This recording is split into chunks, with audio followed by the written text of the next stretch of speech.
striking everyone. It's real. People are tired of not seeing their families. They're tired of postponing the weddings and the other life celebrations. Trying to work from home while also trying to manage kids learning on remotely is a challenge. Not being able to visit your loved ones in long-term care and nursing homes.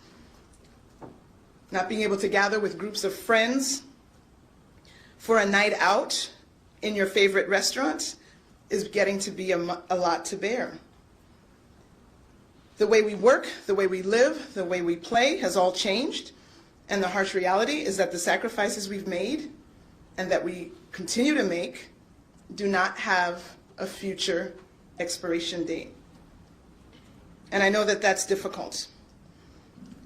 This new virus has caused this horrible situation, and although people want to refute the number of cases, we are seeing the number of people with COVID-19 continue to increase. We are seeing the number of individuals in the hospital because of COVID-19 increase. We are seeing the number of lives lost continue to increase. And if you're tired of hearing it from me, please just ask one of your local physicians in the area.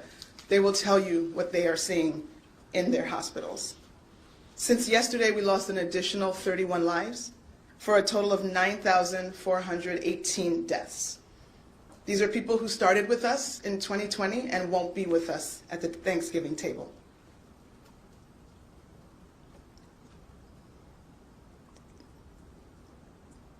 Today, we are reporting 3,874 new cases for a total of 33 confirmed cases since the start of this pandemic. Excuse me, please.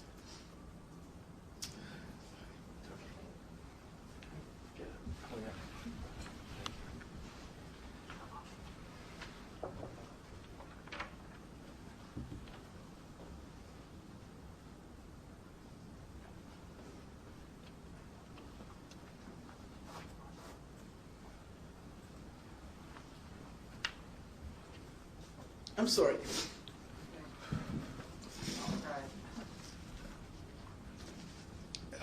Okay.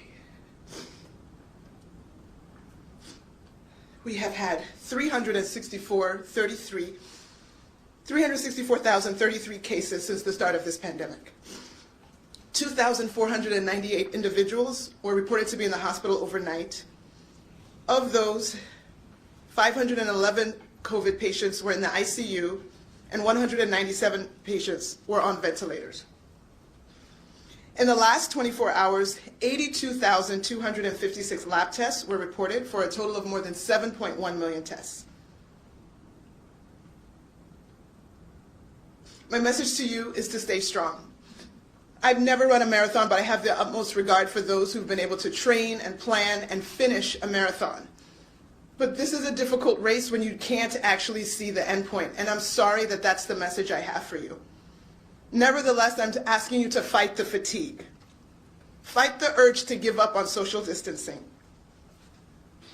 Fight for your kids to have safe, healthy opportunity to have in-person learning in school with teachers who were trained to teach them in the classroom.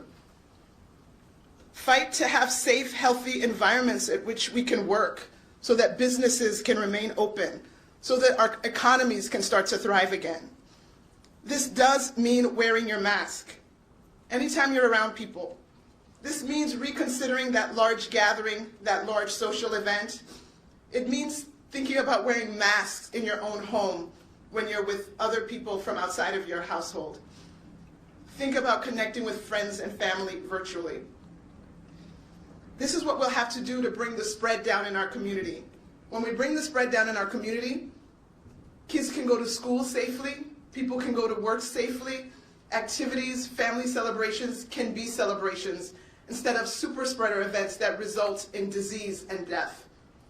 Let's please work together. I know many of you are healthy and don't have a concern in the world of dying from this COVID.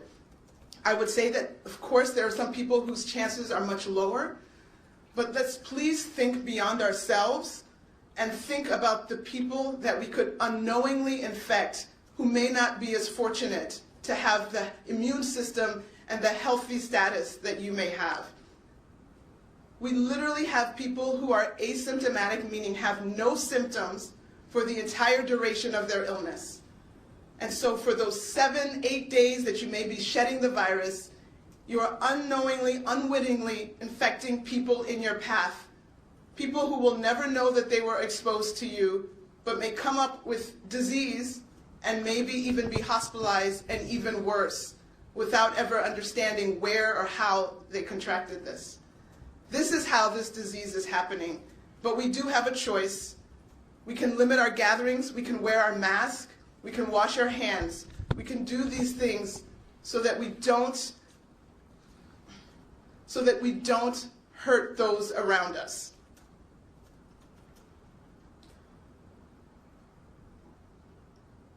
Buenas tardes a todos. Quiero que mi gente latina sepa que realmente entiendo el costo mental, social y emocional que está causando esta pandemia.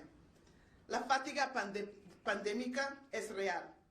La gente está cansado de no ver familia en las bodas.